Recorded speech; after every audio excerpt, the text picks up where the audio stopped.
It's very funny to come to California, you know, when you've lived elsewhere and it's been an ideal, and suddenly you wake up and you realize you're there. You know, you're on vacation. You've got there.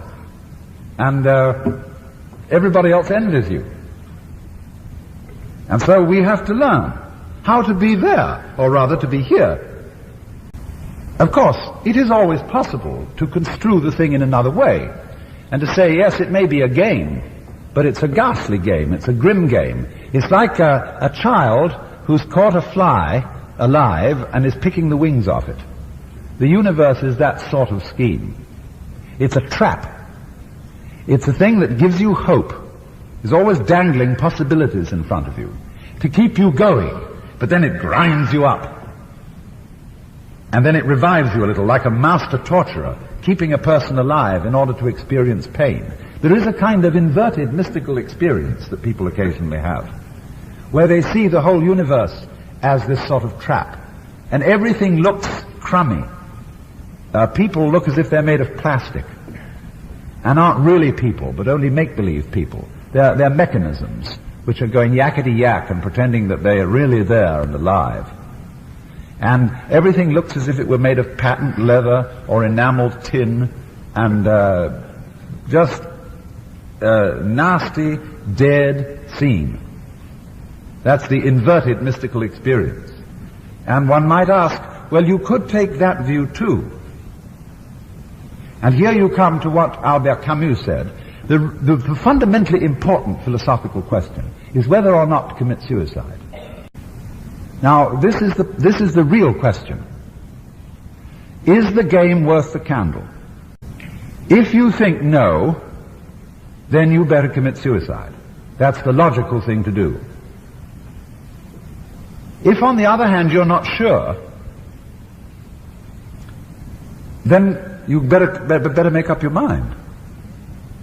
Because if you're going to go on with the game of life and not be sure as to whether it's really worth going on, you'll make a mess of it. That's quite certain.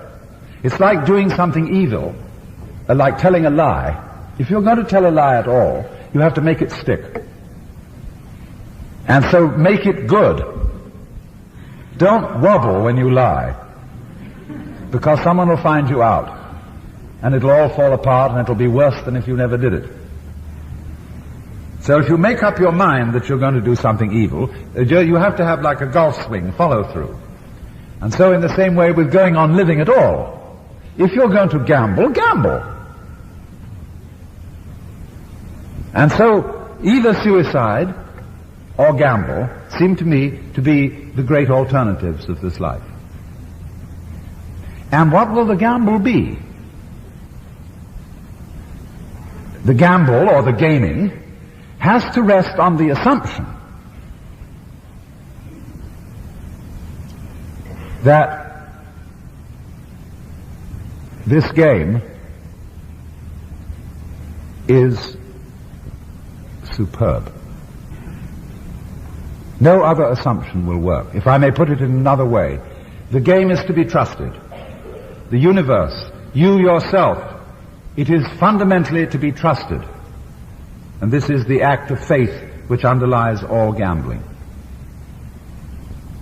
Because if you don't make that assumption as absolutely basic, the game will not work. Now this is where one must consider game theory in relation to ethics. What are the characteristics of a workable game? A viable game, as biologists would call it. A game that is worth the candle. First of all, the game must involve an optimal combination of skill and chance. Or we might say order and randomness. Where a game is pure chance, it loses interest. Let's just think of tossing coins. The chances are 50-50 always, that it will be either heads or tails. And this becomes very boring. One wants to cheat a little to liven it up, and so introduce a bit of skill. But where a game depends on pure skill, and especially a very complex kind of skill, it becomes too tiresome. So you could put at opposite ends of a spectrum of games, say tossing coins or tic-tac-toe or something very simple, which is mostly chance, because tic-tac-toe, when you know how to play it, reduces itself to that you either win or draw if you get the first move. At the other end of the scale, a highly complex game like, well, I've suggested three-dimensional chess, but just imagine three-dimensional Go, where you would play on 8 boards to give yourself a cube to play in, or whatever number of boards. Go would be more than that, wouldn't it?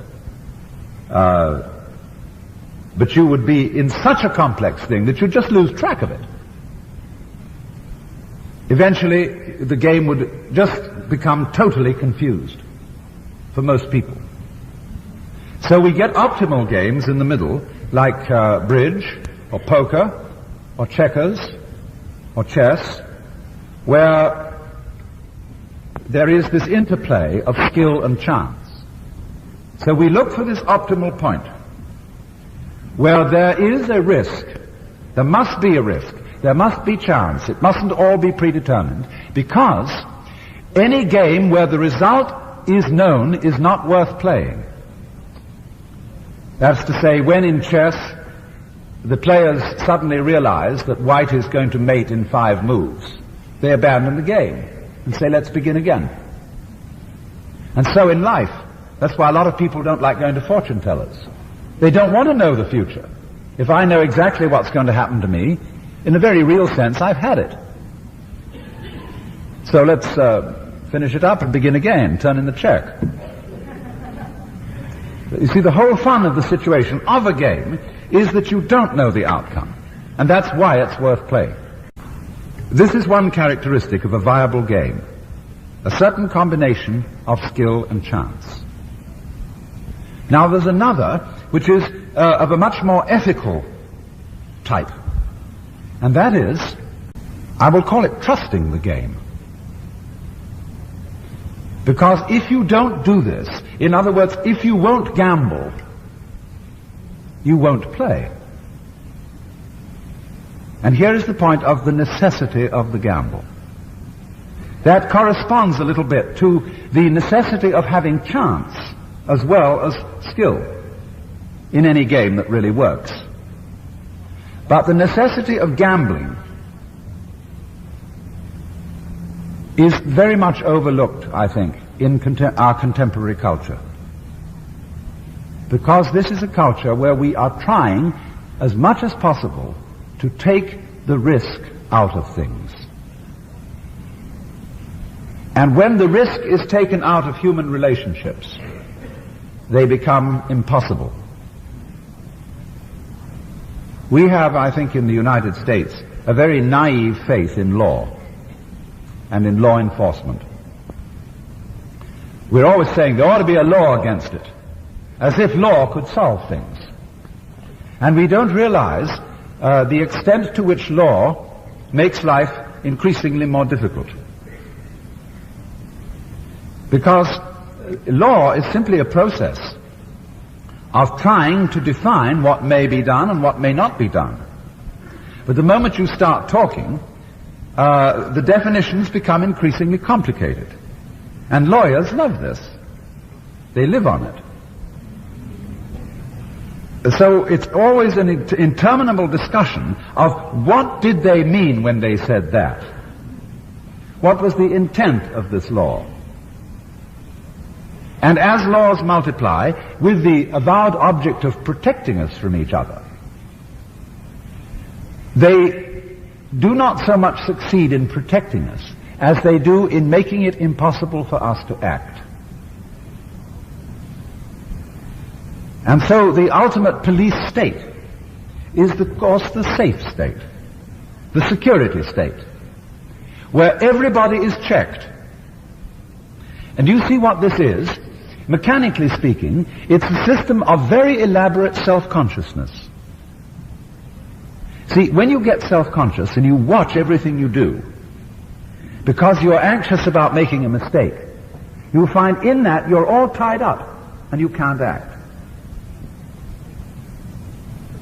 So in exactly the same way, a community of people which is always watching itself through its agents, so that, in a Nazi state there are not only the ordinary policemen on the beat, but there's a block captain for every area, and there's some kind of a sneak or a traitor who's going to inform the authorities everywhere, you see, hidden.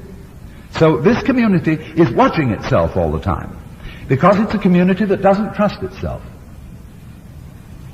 And a community which constantly watches itself is like a person who's always watching himself and holding a club over his head to go clunk the minute he might be in danger of doing something wrong. And so this person is like this. If I say now my right hand is my main active hand, and but I don't know whether I can trust it. I don't know what it's going to do. So I've got to keep control on it with my left hand. See? So always the left hand is controlling the right hand.